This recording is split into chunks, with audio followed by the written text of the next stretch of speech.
శ్రీ గురుభ్యో నమ. వ్యాస విరచిత శ్రీమద్ భాగవతంలో దశమ స్కందంలో నేడు మనం 46వ అధ్యాయం ప్రవచించుకుంటున్నాం. ఈ అధ్యాయంలో నేడు చెప్పుకోబోయేటువంటి అంశం ఏంటంటే, ఉద్ధవుడు నంద యశోదమ్మలకి ఇద్దరికీ కూడా, ఆ దంపతులకి పరమాత్మ యొక్క తత్వాన్ని మరింత విశదపరచడం జరుగుతుంది. పరమాత్ముని పుత్రుడిగా పొంది మీరెంతో జన్మ సార్థకం చేసుకున్నారు, ఇక ఇంతకంటే చేయవలసినటువంటి సుకృతములు ఏముంటాయి తల్లి అంటూ వర్ణించి పరమాత్మ యొక్క సత్యస్వరూప తత్వాన్ని ఉద్ధవుడు నందుడికి చెప్పి ఉపశమనాన్ని కలిగిస్తున్నాడు. పుత్రుడికి దూరంగా ఉండి తల్లిదండ్రులు పడేటువంటి ఆ ఇబ్బందిని ఒక పుత్రుడిలాగానే అర్థం చేసుకుని ఉద్ధవుడు కృష్ణ పరమాత్ముడి యొక్క తత్వాన్ని బోధించి మరి వాళ్ళ యొక్క మనస్సుల్ని మరింత శాంతపరిచి నిగ్రహంగా ఉండేట్టు చేస్తున్నాడు. ధైర్యం చెప్పడం. ముందుగా భగవత్స్మరణ చేసుకుని నేటి శ్లోకాలని ప్రవచించుకుందాం. శుక్లాంబరధరం విష్ణుం శశివర్ణం చతుర్విధం చతుర్భుజం ప్రసన్నవదనం ధ్యాయేత్ సర్వవిఘ్నోపశాంతయే. వ్యాసం వసిష్ఠనప్తారం శక్తేః పౌత్రమకల్మషం పరాశరాత్మజం వందే సుఖతాతం తపోనిధిం. వ్యాసాయ విష్ణురూపాయ వ్యాసరూపాయ విష్ణవే నమో వై బ్రహ్మనిధయే వాసిష్ఠాయ నమో నమః. నారాయణం నమస్కృత్య నరం చైవ నరోత్తమం దేవీం సరస్వతీం వ్యాసం తతో జయముదీరయేత్.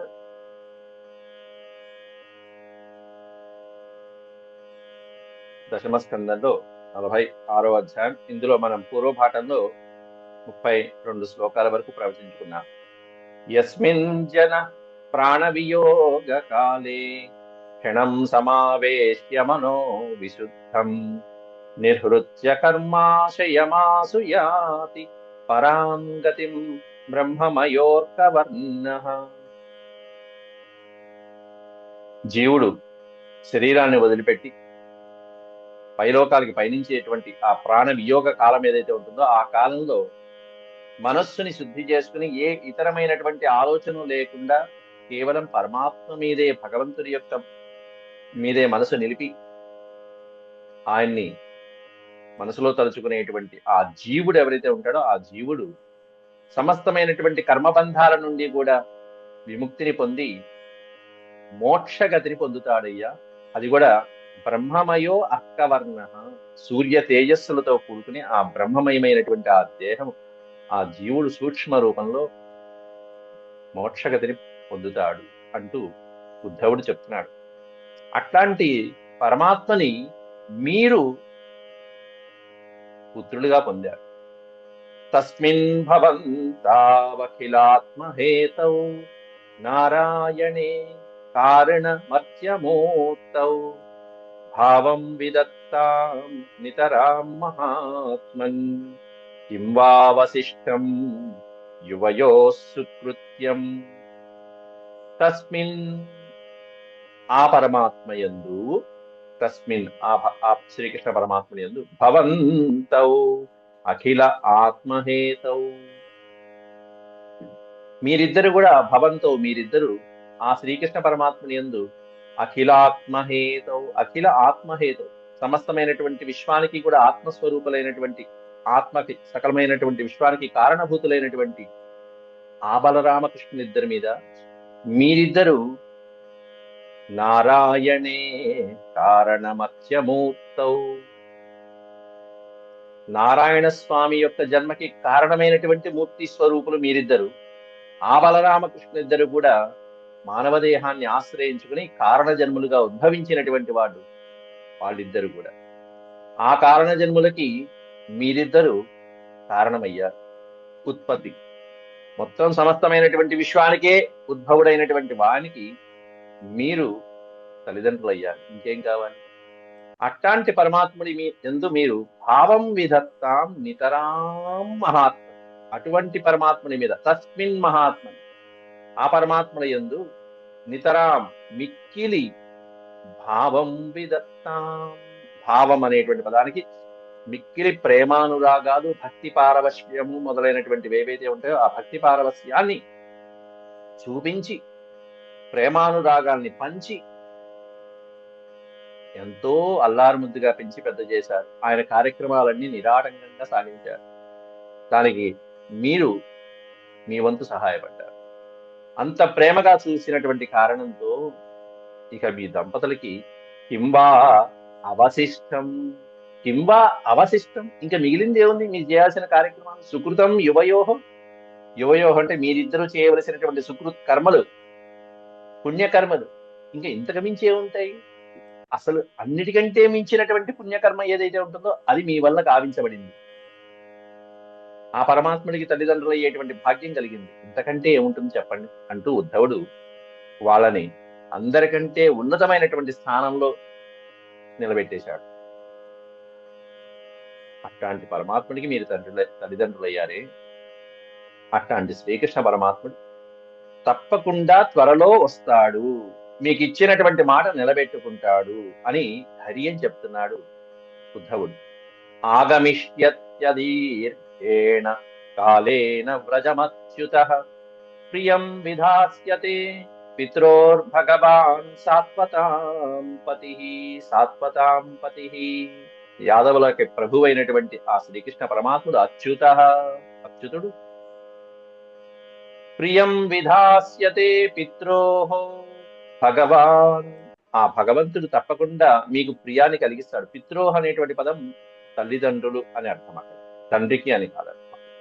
తల్లిదండ్రులైనటువంటి మీ ఇద్దరికి కూడా తప్పకుండా ప్రియం విధాస్యతే, ప్రియాన్ని చేకూరుస్తాడు. చేకూర్చడం కోసం తప్పకుండా వ్రజానికి ఆగమిష్యంత్యదీర్ఘేణ కాలేన. దీర్ఘేణ అంటే చాలా కాలం తర్వాత అని, కానీ పక్కన అకారం అనేటువంటిది ఉంది దాంట్లో. అదీర్ఘేణ కాలేన విడతీస్తే అంటే త్వరలోనే అంటారు. త్వరలోనే వ్రజభూమికి ఆగమిష్యంతి అచ్యుత, శ్రీకృష్ణ ప్రభు వస్తాడు. ఎందుకంటే కంసుని యొక్క మరణం సమయంలో మీకు మాట ఇచ్చాడు. అది మిమ్మల్ని అక్కడి నుంచి సాగనంపి, నాన్నగారు మీరు ఇక వెళ్ళిరండి, ఆ వ్రజభూమికి వెళ్ళిరండి, అక్కడ అమ్మ వాళ్ళు ఎదురు చూస్తూ ఉంటారు కాబట్టి మీరు వెళ్ళండి అని చెప్పి పంపించేటప్పుడు శ్రీకృష్ణ పరమాత్ముడు మీకు మాట ఇచ్చాడు కూడా. ఆ సందర్భంలో హత్వా కంసం రంగ మధ్యే ప్రతీపం సర్వసాత్వతాం యదాహవః సమాగత్య కృష్ణ సత్యం కరోతి తత్. కంస మరణం తర్వాత మీకు ఇచ్చినటువంటి మాట ఏదైతే ఉందో ఆ మాటని కృష్ణ సత్యం కరోతి, శ్రీకృష్ణ భగవానుడు దాన్ని సత్యం చేస్తాడు, తప్పకుండా సత్యం చేస్తాడు. ఎందుకంటే సర్వసాత్వతాం రంగమధ్యే ప్రదీపం హంసం హత్వా యదాహ వహ సమాగత్య కృష్ణం. సర్వసాత్వతాం అంటే సమస్తమైనటువంటి యాదవులకి అని ఒక అర్థము. సాత్వతాం అంటే సాత్వికమైనటువంటి స్వభావం కలిగినటువంటి వారు సజ్జనులు. అటువంటి సర్వసాత్వికులకి కూడా, సజ్జనులకి కూడా హాని కలిగించినటువంటి ఆ కంసుణ్ణి దునిమాడిన రోజున హత్వా కంసం రంగ మధ్యే, ఆ మల్ల రంగంలో మధ్యలో పడేసి ఆ కంసుణ్ణి సంహరించినటువంటి ఘట్టం జరిగింది. అట్లాంటి ఆ సమయంలో వహ సమాగత్య కంసః కృష్ణః యదాహ వహ సమాగత్య, మిమ్మల్ని సమీపించి, పెద్దలైనటువంటి మిమ్మల్ని సమీపించి ఆ కృష్ణ పరమాత్ముడు మీతో ఏదైతే ఆహా పలికాడో ఆ మాటల్ని తప్పకుండా శ్రీకృష్ణ సత్యం కరోతి తత్, ఆ వచనాన్ని తప్పకుండా నిజం చేస్తాడు, సత్యం చేస్తాడు. ఏమిటి ఆ మాట ఇచ్చాడు అంటే, త్వరలోనే నేను మీ దగ్గరకు వచ్చి వ్రజభూమికి వచ్చి మిమ్మల్ని ఆనందింపజేస్తాను అని చెప్పి స్వామి పలికినటువంటి మాట అది. ఆ మాటని తప్పకుండా కృష్ణ భగవానుడు నిజం చేస్తాడు అని చెప్పి ఉద్ధవుడు అక్కడ తల్లిదండ్రులకి ధైర్యం చెప్తున్నాడు.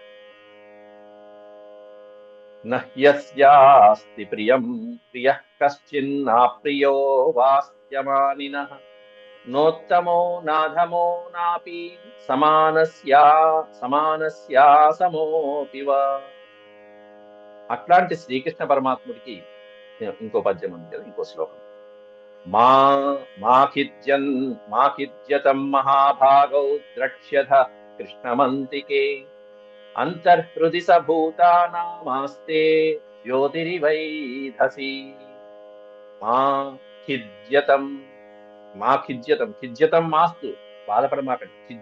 ఖిద్యము అంటే బాధ, మనోవ్యధ. మీరేమి బాధపడకండి. పుత్రుడు ఇక్కడ లేడు అక్కడ ఉన్నాడనేటువంటి బాధలో మీరేమి చింతించకండి. మహాభాగౌ, హే మహాభాగౌ అంటూ ఆ దంపతుల్ని ఉద్దేశించి చెప్తున్నాడు ఇక్కడ ఉద్ధవుడు. మీరిద్దరూ కృష్ణుణ్ణే తలుచుకుంటూ మీరేం బాధపడమాకండి. ద్రక్ష్యత కృష్ణమంతికే. కృష్ణం అంతికే, అంతికే అనే పదానికి అర్థం శీఘ్రంగా, త్వరలోనే, సమీపంగా చూస్తారు. శ్రీకృష్ణుడి సమీపంలో మీరు తప్పకుండా మీరు కృష్ణుని సమీపంగా ఉండి చూస్తారు. ద్రక్ష్యత, ద్రక్ష్యత అంటే మీరిద్దరూ తప్పకుండా, మహాభాగౌ ద్రక్ష్యత, మీరిద్దరు ఆ ఇద్దరిని తప్పకుండా చూస్తారు. ఎవరు వాళ్ళిద్దరంటే బలరామకృష్ణ. ఆ బలరామకృష్ణుని ఇద్దరిని తప్పకుండా మీరు చూస్తారు. అంతర్హృది స భూతానామాస్తే జ్యోతిరివైధసి. ఎట్లాంటి కృష్ణ పరమాత్ముడు? అంతర్హృది స భూతానాం, సమస్తమైనటువంటి ప్రాణులకి కూడా అంతర్హృది, అంతరంగంలో ఉండేటువంటి వాడు. అంతరంగంలో ఉండేటువంటి హృదయ కుహరాలలో, హృదయ గృహములలో నివసించేటువంటి వాడు. మీరు ఈ గృహంలో లేడు కృష్ణ పరమాత్ముడు అని మీరేం చింతించవద్దు. ఆయన ఉండే గృహం వేరు, ఆయన ఉండే ఇల్లు వేరు. ఆయన ఇల్లు ఏమిటంటే హృదయం అనేటువంటి ఆ హృదయ కుహరం అనేటువంటి గృహంలో ఆయన నివసిస్తూ ఉంటాడు. అది మీ ఇద్దరికే ఉంటాడా, నాకే ఉంటాడా అనేది కాదు. సమస్తమైనటువంటి భూతాలకి కూడా అంతర్హృది చ సర్వభూతానాం ఆస్తే. ఆస్తే అంటే ఉండును అని అర్థం. ఆ పరమాత్ముడు అలా ఉంటాడు. సమస్తమైనటువంటి ప్రాణుల యొక్క అంతర్హృదయాలలో, ఆ గుహలలో, ఆ గృహలలో, ఆ గృహములలో, హృదయ కుహరములలో ఉంటాడు ఆయన. ఎట్లా? జ్యోతిరివైధసి, అద్భుతమైనటువంటి జ్యోతి ఇవ ఏధసి అంటే ఆ మనకి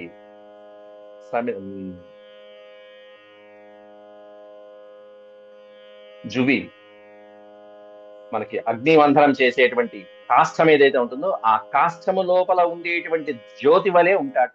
అట్లా హృదయముల లోపల నిగూఢమైనటువంటి అగ్ని వలె ఆయన ప్రకాశిస్తూ పరమాత్ముడు ఉంటూ ఉంటాడు అని అర్థం అక్కడ.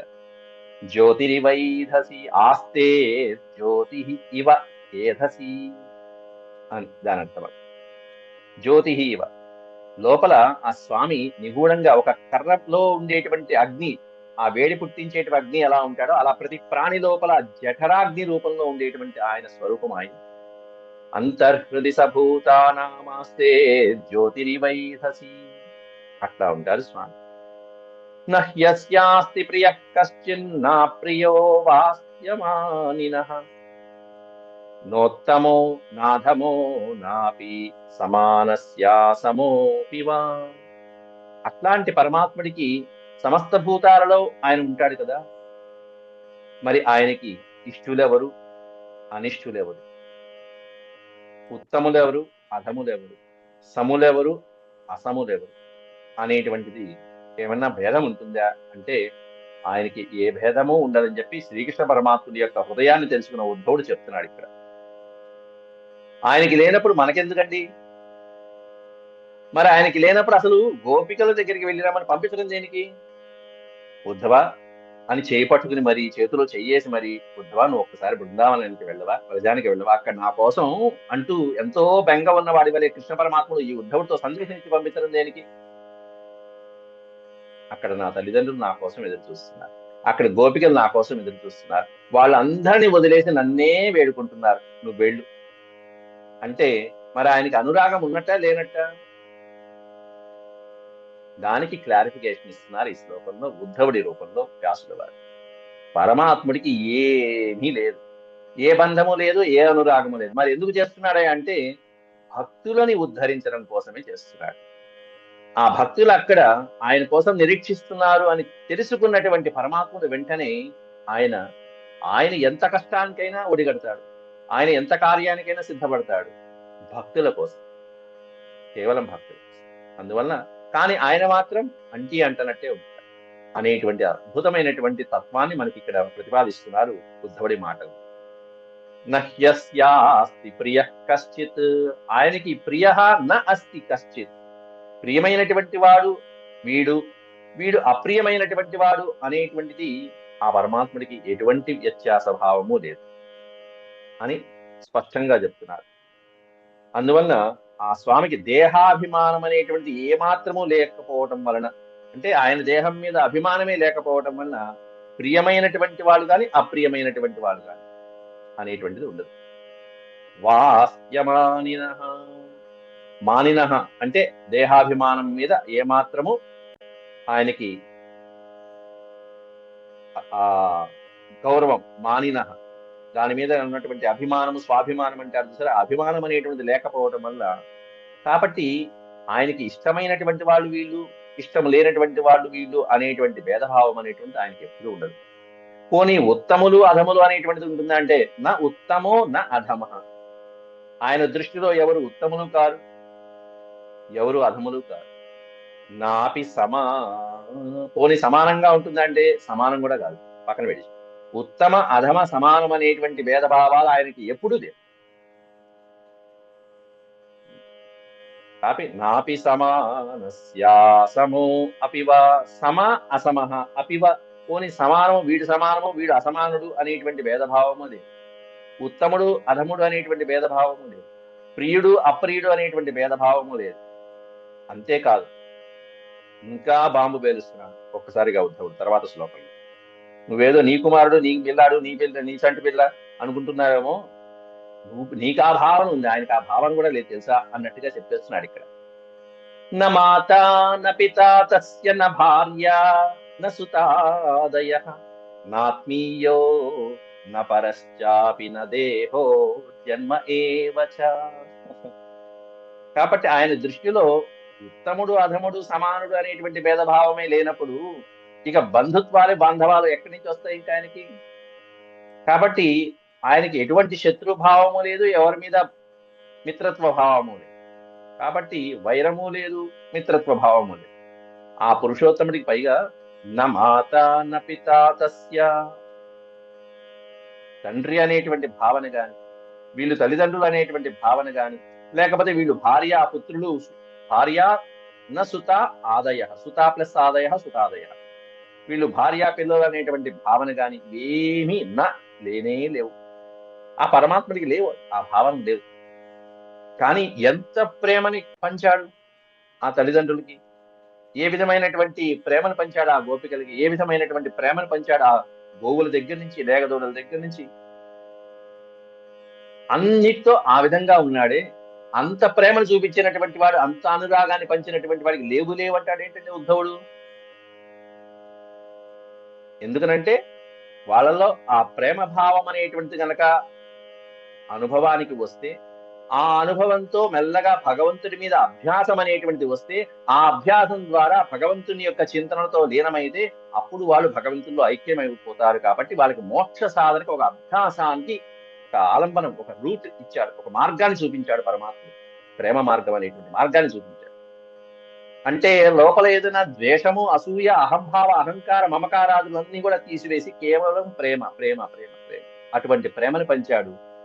ఆ ప్రేమలో భగవంతుడి యొక్క భక్తిని చూపించాడు. ఎట్లా ఉంటుందో ఇది అభ్యసించండి రా అబ్బాయి అని చెప్పి వెళ్ళిపోయాడు ఒక పాఠాన్ని. అంతే. అంతేగాని అయ్యో ఇక్కడి నుంచి వెళ్ళిపోతే ఎట్లా, వీడు నా కొడుకే దూరమయ్యాడే అనేటువంటి భావన కానీ, లేకపోతే కొడుకులు అక్కడి నుంచి అయ్యో అమ్మా నాన్నకి దూరంగా ఉన్నాననేటువంటి భావన కానీ ఇటు పిల్లలకి లేదు, పెద్దవాళ్ళకి.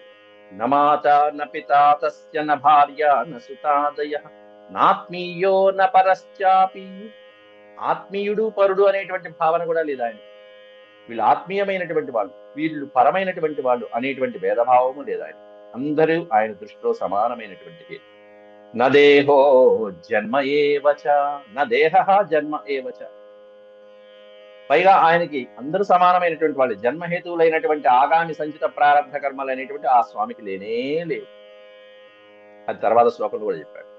కాబట్టి దేహము జన్మ అనేటువంటి భావన కూడా ఆయన దృష్టిలో లేనే లేదు. అంటే దేహాభిమానము కూడా లేదని, ఈ దేహాభిమానం కూడా లేదు.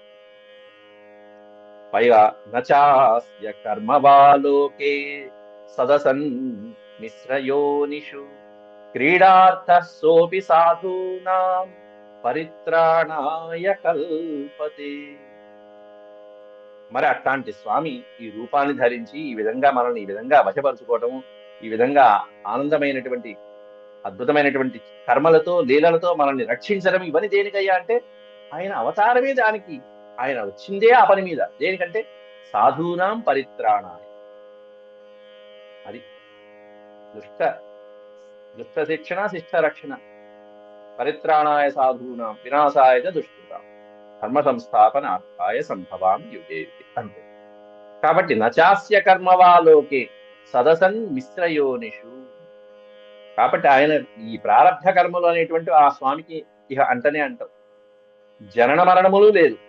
సాధువుల్ని రక్షించడానికే ఈ భూమండలంలో కేవలం ఎలా వచ్చాడంటే క్రీడార్థ సోపి, ఒక క్రీడలాగా, ఒక లీలలాగా కేవలం ఆయనకి పైగా ఈ భూతలంలో ఈ మానవ లోకంలో అవతరించి ఈ దుష్ట సంహారం చేసి శిష్టుల్ని మహర్షుల్ని బ్రాహ్మణోత్తముల్ని రాజుల్ని కాపాడడం అనేటువంటిది సాధు పొంగవల్ని రక్షించడం అనేటువంటి ఒక క్రీడ లాంటిది, ఒక చిన్న ఆట లాంటిది. క్రీడార్థ సోపి, అది కూడా ఒక లీల అంతే.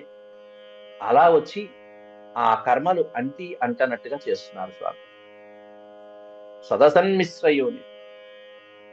అట్లా సత్వం రజస్తమయతి భజతే నిర్గుణో గుణాన్ క్రీడన్నతీతోత్ర గుణై సృజత్యవతి పంచజః. దీన్ని ఈ పరమాత్మ తత్వాన్నంతా కూడా పోతన గారు భాగవతంలో చక్కగా వర్ణించేస్తారు.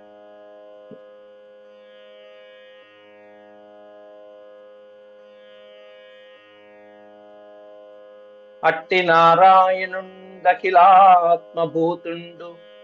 ఆ నారాయణుడు అఖిల ఆత్మభూతుడు. అట్టి నారాయణుండఖిలాత్మభూతుండు కారణ మానవాకారుడైన చిత్తంబులతనిపై చేర్చి సేవించితిరి అతికృతార్థులరైతి అనవరతము శోభిల్లు నిందన జ్యోతి చందంబున అఖిల భూతములందు అతడు అతనికి జననీ జనక దారసకి పుత్ర బాంధవ శత్రు ప్రియజనులు లేరు. అతనికి పుత్ర బాంధు జనులు అనేటువంటి వాళ్ళు ఎవరు లేరు. జన్మ కర్మములను జన్మంబులను లేవు, జన్మ కర్మలు లేవు, జన్మ బంధనం లేవు, జన్మ లేదు. శిష్ట రక్షంబును సేయు కొరకు గుణరహితుడయ్యు. ఆయనకి ఏమన్నా గుణాలు ఏమన్నా పోని ఆయనకు అంటుకుంటాయంటే గుణాతీతుడే ఆయన. సకల గుణాలకి ఈ సత్వరజస్తమో గుణాలకి అతీతుడైనటువంటి వాడు. కానీ గుణాలు ఉన్నట్టుగా కనిపిస్తాడు. ఈ గుణాల మధ్యలోనే పెరుగుతూ ఉంటాడు. గుణ విరహితుడు అయ్యు గుణిమయి సర్వరక్షణ వినాశ కేళి సలుపుచుండు. సమస్తమైన ఆ నారాయణుడు సకల ప్రాణుల యందు ఆత్మగా ఉండేటువంటి వాడు. కారణవశంగా కేవలం దైవ కార్యం మీద ఈ మానుష విగ్రహాన్ని తీసుకుని ఆయన ఈ విధంగా ఆయనపై మనమంతా కూడా ఆయన మనసు ఆయన మీద ప్రసరించేట్టు చేసుకున్నారు. అంటూ మీ జన్మ ధన్యమైంది, మీరు పరమధన్యులు.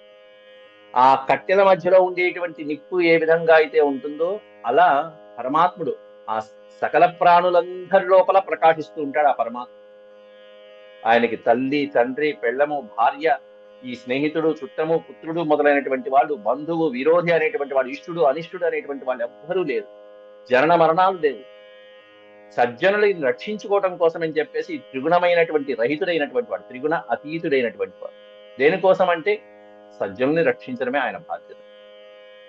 కాబట్టి వాళ్ళని రక్షించాలి. కాబట్టి గుణాతీతుడైనప్పటికీ కూడా ఆ గుణాలని ధరించి ఈ అవతారంలో ధరించి సృష్టి స్థితి లయలు అనేటువంటి లీలల్ని సాగిస్తూ ఉంటాడు ఈ పరమాత్మ. అన్నిటికీ అంటే స్వయంగా ఆయనే లోపల జోక్యం చేసుకుని మరి ఈ సృష్టి స్థితి లయలన్నీ చేసుకుంటూ ఉంటాడయ్యా అని చెప్పి చక్కగా వర్ణించాడు ఉద్ధవుడు అక్కడ. ఇది పరమాత్మ యొక్క తత్వాన్ని నంద యశోదమ్మల వాళ్ళిద్దరికీ బోధించి, ఇది ఒక రకంగా ఏంటి అంటే వైరాగ్యం బోధించడం కూడా. వాళ్ళేమన్నా పరమాత్ముడి మీద అంత విధమైనటువంటి ప్రేమానుబంధం పెంచుకుని పెనవేసుకున్నారే. మనం కూడా చూడండి, పిల్లలు కొద్దిగా 2 రోజులు దూరంగా ఉంటేనే మనం ఓ అయ్యో పిల్లాడు దూరంగా ఉన్నాడు, ఎలా ఉన్నాడు ఎలా ఉన్నాడు అనుకుంటాం. వాళ్ళేమన్నా వాళ్ళ కార్యాల మీద చాలా చక్కగా సమయం అంతా బిజీగా ఉంటారు.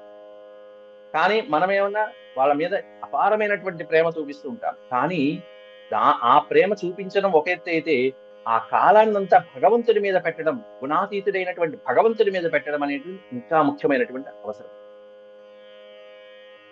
అట్లాంటి పరమాత్ముడు మన మధ్యలోనే ఉంటూ, మనలోనే ఉంటూ ఈ విధంగా లీలలు సలుపుతున్నాడు. దేనికోసమై అంటే కేవలం సత్పురుషుల్ని రక్షించడం కోసము అని అర్థం. పైగా యథా భ్రమరికా దృష్ట్వా కామ్యతీవ మహీయతే చిత్తే కర్తరీ తత్రాత్మా కర్తేవాహం ధియా స్మృతః. అన్నీ నేనే అనే మానవుడు భ్రమపడుతూ ఉంటాడు.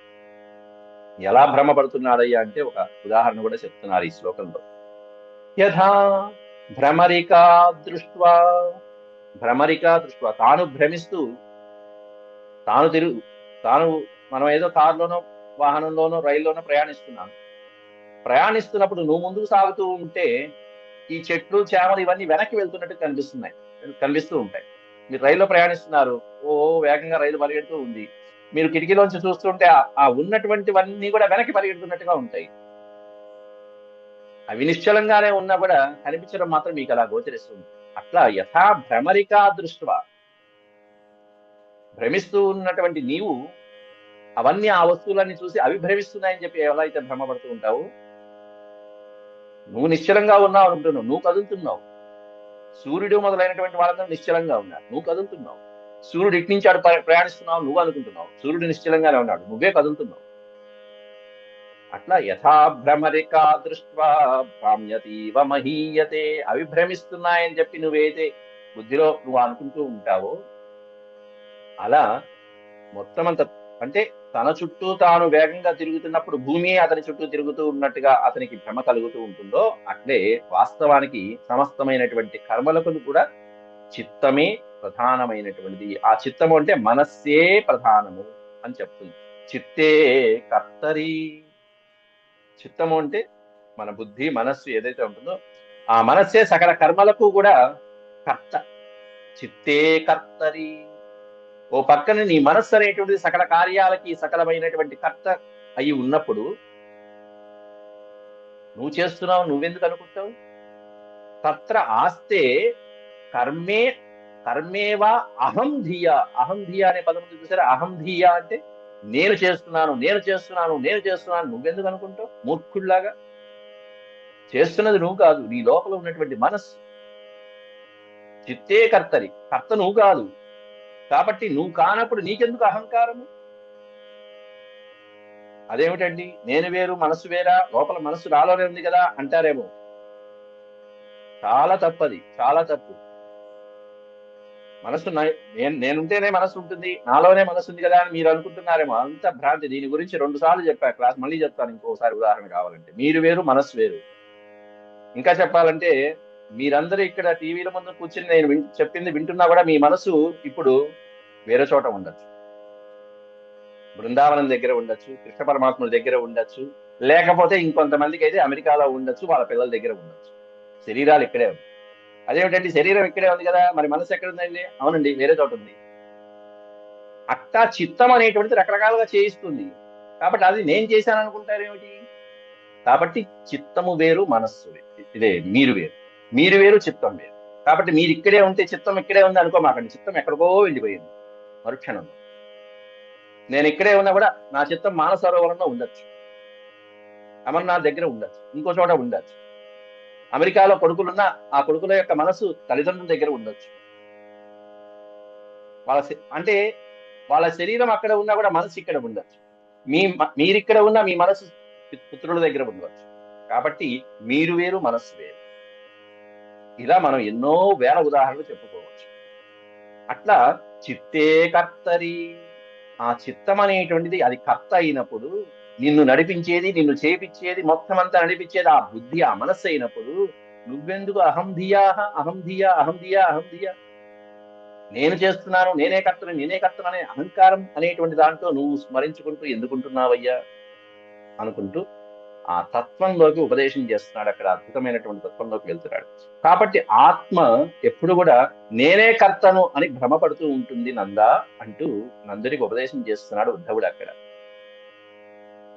దీని అర్థం ఏమిటంటే కృష్ణుడు ఒకవేళ వస్తాడు, తప్పకుండా వస్తాడు, ఆయన మాట ఇచ్చాడు కాబట్టి. రాకపోయినా నువ్వు ఇదిగో దీన్ని అభ్యసించు చాలు. అంటే నువ్వు ఎక్కడ ఉన్నా మనసు అక్కడ ఉంటుంది, కృష్ణుడి దగ్గర ఉన్నది. మీరు అలా అభ్యాసం చేశారు, మీ దేహాలు ఇక్కడే ఉన్నాయి, నాకు అర్థమైంది. కానీ మనస్సు అంతా కృష్ణ పరమాత్ముడి దగ్గర ఉంది. అలా తపస్సు చేశారు, అభ్యాసం చేశారు, అలా సంతృప్తి పెట్టుకోండి. ఒకవేళ రాకపోయినా ఏమనుకోకండి అన్నట్టుగా చెప్పడం ఉంది దాని అర్థం అక్కడ. యువయో రేవ నైవాయమాత్మజో భగవాన్ హరి సర్వేషామాత్మజో హ్యాత్మ పితామాతా స ఈశ్వర. పితామాతా స ఈశ్వర, అది దాని అర్థం. అద్భుతంగా చెప్పాడు అక్కడ. త్వమేవ మాతా చ పితా త్వమేవ, శ్లోకం అంతా ఇక్కడ పెట్టేశాడు. యువయోరేవ, మీరిద్దరే. యువయోరేవ నైవాయం ఆత్మజ, అయం నైవ ఆత్మజ. ఆత్మజ అనే పదానికి అర్థం ఆత్మతో జన్మించినటువంటి వాడు. మీ ఆత్మతో జన్మించినటువంటి వాడిని ఆత్మజుడు అంటారు, అంటే పుత్రుడు. మీరిద్దరు మా అబ్బాయి అని మీరిద్దరు అనుకుంటున్నారేమో. నైవ, మీ అబ్బాయి మాత్రమే కాదు, ఆ పిల్లలు, ఆ బలరామకృష్ణులు మీ ఇద్దరు పిల్లలే అనుకుంటున్నారేమో. కాదు కాదు కాదు. నైవ నైవ అయం ఆత్మజ, అతడు నీ బిడ్డడు కాదు. ఎవరు? భగవాన్ హరి, ఆ శ్రీహరి నీ బిడ్డడు కాదమ్మా. సర్వేషామాత్మజో హ్యాత్మ, సర్వేషామాత్మజో హ్యాత్మ, సమస్తమైనటువంటి ప్రాణుల యొక్క ఆత్మకి ఆత్మస్వరూపుడైనటువంటి వాడు. నాన్నకే రాన్న అన్నట్టుగా చెప్తున్నాడు. మనకి ఆత్మ ఎలా అయితే ఉంటుందో ఈ ఆత్మకి ఆత్మస్వరూపుడైనటువంటి ఆయన.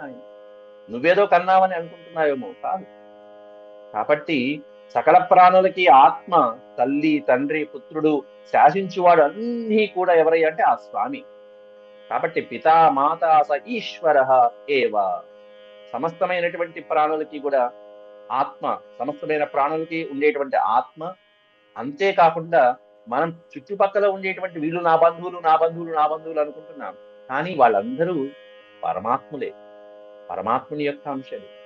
తల్లిగా గాని, తండ్రిగా గాని, పుత్రుడిగా గాని, నిన్ను శాసించేటువంటి నీ యజమానిగా గాని ఎవరైతే కనిపిస్తున్నారో వాళ్ళందరూ కూడా ఆ స్వామి రూపాలే.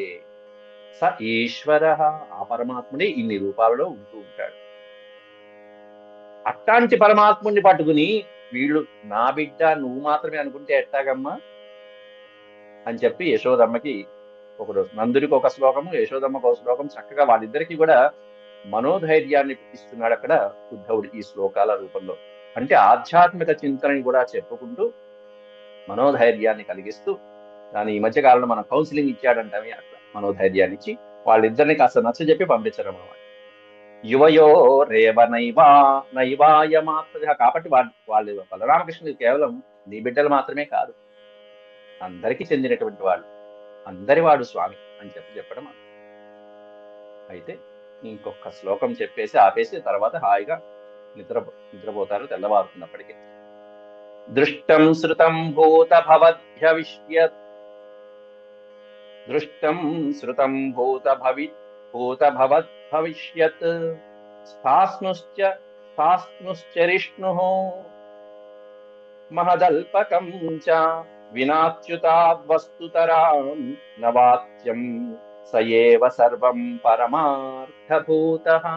దృష్టం శృతం, దృష్టం అంటే చూసినవి గాని, శృతం మనం విన్నవి గాని, భూత భవత్ భవిష్యత్ అంటే భూత భవత్ అంటే వర్తమాన కాలం, భూత వర్తమాన భవిష్యత్ కాలాలు ఏవైతే ఉన్నాయో అవి గాని, స్థాస్ను అంటే స్థిరమైనటువంటివి, చెలించలేనటువంటివి, పర్వతాలు మొదలైనటువంటివి ఏవైతే చెలించలేవో అట్లాంటివి అంటే స్థావరములు, చరిష్ణు జంగమములు, స్థావర జంగమాలు, కదిలేటువంటివి కదలలేనటువంటివి ఏవైతే ఉంటాయో, మహదల్పకం చ, మహత్ అల్పకం రెండు మొత్తం అన్ని కూడా వ్యతిరేకమైనటువంటివి. అంటే మహద్రూపమైనటువంటి వస్తువులు ఏవైతే ఉంటాయో అవి గాని, అల్పకం చ పరమాణు రూపంలో, అణురూపం పరమాణు రూపంలో ఉండేటువంటి చిన్న చిన్నవి గాని, ఇవన్నీ కూడా ఏవైతే ఉన్నాయో అవన్నీ కూడా కృష్ణ భగవానుని కంటే వేరైనవేమీ లేవు ఈ ప్రపంచంలో, ఈ సృష్టిలో. అన్నీ కూడా శ్రీకృష్ణమయమే. అంతా శ్రీకృష్ణమయం. సర్వం కృష్ణమయం, సర్వం కృష్ణమయం. వినాచ్యుతాత్, వినా ప్లస్ అచ్యుతాత్ వస్తుతరాం న వాచ్యం అన్నాడు. కృష్ణుని కంటే భిన్నమైనటువంటి వస్తువు, విషయం అనేటువంటిది నవాచ్యం, లేనే లేదు సృష్టిలో, ఈ జగత్తులో. సయేవ సర్వం పరమాత్మభూత. కాబట్టి పరమాత్మభూతుడైనటువంటి ఆయనే సర్వము, ఈ జగత్ కారణమంతా ఆయనే. కాబట్టి యథార్థంగా అతడే పరమార్థమైనటువంటి సత్యస్వరూపుడు, శాశ్వత స్వరూపుడు. పరమార్థభూతం, పరమాత్మభూతం అంటే సత్యస్వరూపుడు. అట్లాంటి శాశ్వతమైనటువంటి మూర్తి ఆయన ఒక్కడే. ఆయన కంటే భిన్నమైనటువంటివి అబ్బో ఇన్నున్నాయి కదా అనుకుంటాం, కానీ ఒకటే. అబ్బో ఇంతమంది దేవతలు ఉన్నారు కదా అనుకుంటాం, కాదు, ఒకటే. ఈ విధంగా వాళ్ళ యొక్క చర్చలు సాగుతూ సాగుతూ సాగుతూ ఉంటే రాత్రి అయిపోయి తెల్లవారింది. ఏవం నిశాసా బ్రువతోర్వ్యతీతానందస్య కృష్ణానుచరస్య రాజన్. ఈ విధంగా నందుడితో ఆ మాటలు, కబుర్లు ఈ విధంగా సాగుతూ ఉంటే నిశాస బ్రువతోర్వ్యతీత, వ్యతీత అంటే గడపటము. అలా రాత్రి అంతా కూడా ఇట్ట చక్కటి కబుర్లతో, కృష్ణుని యొక్క నామస్మరణతో, లీలలతో అలా సాగిపోయింది. ఇంతలో తెల్లవారింది. తెల్లవారేటప్పటికీ వ్యాసుల వారు ఒక్కసారిగా సీన్ మార్చాడు. నందుల వారింటి నుంచి సీన్ గోపికల దగ్గరికి తీసుకువెళ్ళాడు. మొదటి 2 పాదాలనేమన్నా నంద యశోదమ్మలకు ఉద్ధవుల దగ్గర సీన్ పెట్టాడు. ఏదో నాటకంలో ఒక సీన్ నుంచి ఇంకో తెరలోకి మారిపోవడం. 3, 4 పాదాల్లోనేమన్నా గోప్య సముత్థాయ నిరూప్య దీపాన్ వాస్తూన్ సమభ్యర్చ్య దధీన్యమంధన్ అని పెట్టేశాడు. 3, 4 పాదాల్లోకి వచ్చేటప్పటికి గోపికలు చక్కగా తెల్లవారుజామునే లేచి ఇక వాళ్ళ కార్యక్రమం. ఇక్కడి నుంచి వేరే సీను. నంద యశోదమ్మలకి చక్కగా పుత్రుడు దూరంగా ఉన్నాడనేటువంటి ఎడబాటుని శాంతింపజేసి వాళ్ళ మనోవ్యతను దూరం చేశాడు ఉద్ధవుడు. చెప్పవలసినటువంటి చక్కటి తత్వాన్నంతా ఉపదేశించాడు. ఇక ఆ గోపికలను కూడా సమాధానపరిచి అక్కడి నుంచి వాళ్ళకి చెప్పవలసినటువంటి సందేశం, కృష్ణ పరమాత్ముడు ఇచ్చిన సందేశాన్ని చెప్పి వెళ్ళాలి. అది ఈ 44వ శ్లోకం నుంచి మళ్ళీ రేపు ప్రవచించుకుందాం. అంతవరకు సరే. ఓం శాంతి శాంతి శాంతి. యదక్షరపద భ్రష్టం మాత్రాహీనం చ యద్భవేత్ తత్సర్వం క్షమ్యతాం దేవ నారాయణ నమోస్తే. సర్వం శ్రీకృష్ణార్పణమస్తు. హరి ఓం.